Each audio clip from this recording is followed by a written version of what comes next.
Assalamualaikum, ketemu lagi dengan Ibu Novi di sini. Oke, kita pada pertemuan ini kita coba untuk membagi ilmu ya tentang sebenarnya buat modul yang baik itu gimana sih. Nah, Ibu tidak akan mengajarkan di sini tentang bagaimana kita mendesain sebuah modul menggunakan aplikasi, tidak. Tapi di sini sudah ada sebuah modul produk dari mahasiswa gitu ya, untuk meminta untuk memvalidasi kualitas produknya. Di sini Ibu juga akan berbagi supaya bisa menjadi pengetahuan juga bagi kita bersama untuk menjadikan sebuah modul yang layak itu seperti apa dari sisi validasi atau evaluasi yang dilakukan oleh seorang validator. Baik, di sini kita coba melihat ini adalah cover secara menyeluruh. Oke, nah dalam sebuah cover untuk sebuah visual principle ya, ini terlalu banyak pesan yang disampaikan. Nah, pesan yang disampaikan ini tentu saja efeknya adalah membuat orang banyak menyimpan makna dan justru akan memberikan komentar atau pesan yang begitu rumit. Nah, contoh sederhana. Oke. Apa pesan pertama? Pesan pertama adalah warna. Oke, warna dulu. Oke. Buku ini tentang, maaf ya bukan buku, tapi e-modul ya. E-modul ini tentang kesetimbangan kimia. Oke. Berarti ini kimia ya. Nah, tipenya adalah electronic module. Ini yang pertama. Untuk sebuah produk, orang akan tahu ya, ini e-modul kah, multimedia kah, atau apa. Maka produkku nggak bisa bikin lagi judulnya. E-modul itu nggak perlu lagi. Atau multimedia interaktif itu nggak perlu lagi. Cukup langsung pada e-modul kesetimbangan kimia. Jadi nggak usah pakai elektronik. Dan e-modulnya itu kecil saja. Justru harusnya lebih kecil daripada judul utama. Nah, gitu ya. Harus lebih kecil dari judul utama. Nah, jadi itu untuk judul. Nah, berbasis 5E instructional model ini bolehlah.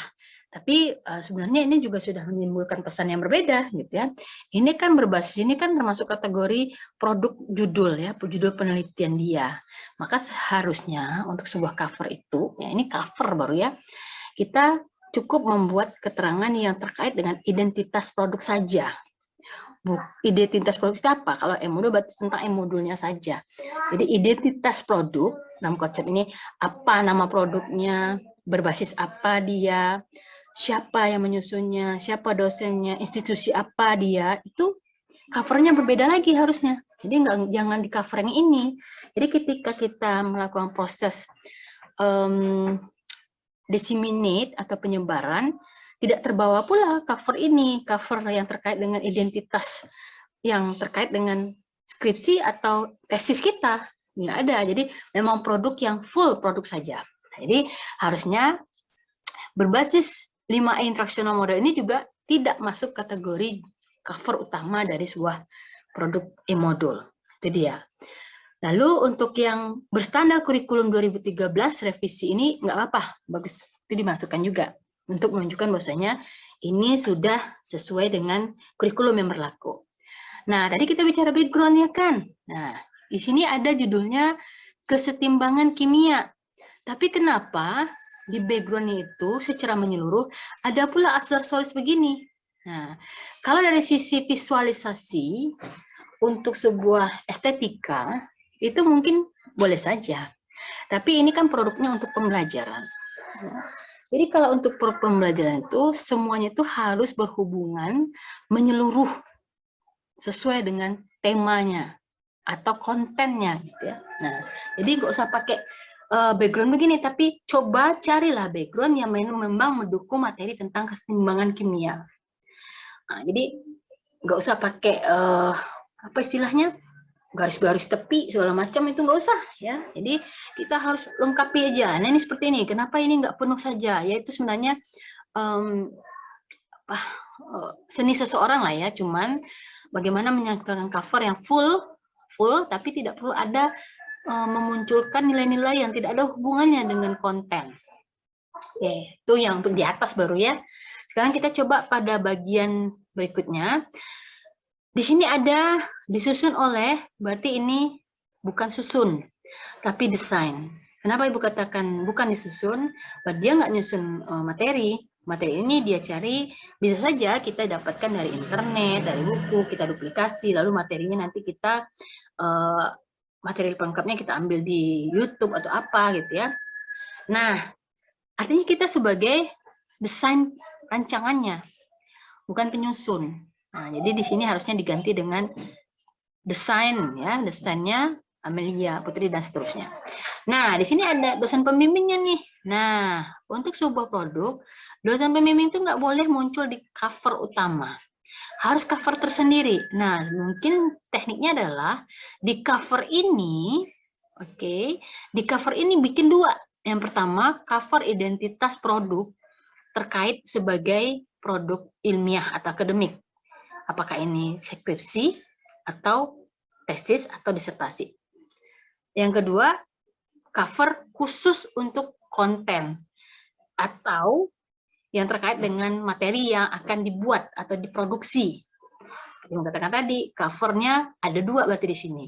Nah, untuk ini, karena ini terkait dengan apa istilahnya, masih dalam kategori akademik, maka ini juga tercover sendiri. Jadi satu cover isinya adalah elektronik modul disusun oleh dosen pembimbing dan institusi. Fix satu cover. Dan buatlah semenarik mungkin. Yang berikutnya baru cover terkait dengan produk. Nah, isinya berstandar kurikulum, itu pertama. Yang kedua, e-modul, judulnya kesetimbangan kimia, berbasis 5E instruksi manual ini jangan ada di sini. Ya, ini kita coret, nggak boleh di sini.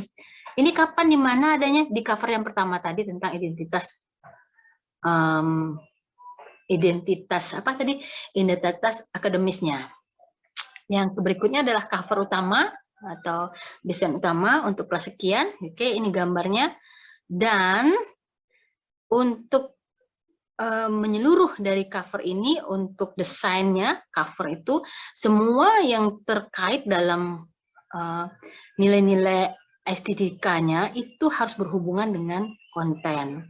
Jadi nggak usah pakai action begini ya, apalagi pakai balon-balon ya, nggak boleh. Karena visual principle dalam sebuah media itu mengharuskan adalah pesan yang jelas dan tepat guna. Oke, jadi itu kita bicara baru pada cover. Kedepannya kita akan coba membahas tentang isi dari sebuah e-modul. Gimana sih validasinya? Apa saja sih yang akan dievaluasi? Nah, ini mudah-mudahan nanti ke depan bisa bermanfaat bagi kita semua yang sedang menyusun e-modul dan melalui proses yang akan mengajukan proses validasi. Inilah sisi cover baru kita bicara, belum yang lain gitu ya. Jadi sudah banyak sekali revisinya. Jadi silahkan nanti itu di-share, kalau bermanfaat silahkan share untuk pada yang lain. Jangan lupa subscribe juga gitu ya, dan ikuti terus video-video berikutnya. Berbagi ilmu adalah sebuah amal yang tidak bisa terhitung. Sampai jumpa. Assalamualaikum warahmatullahi wabarakatuh.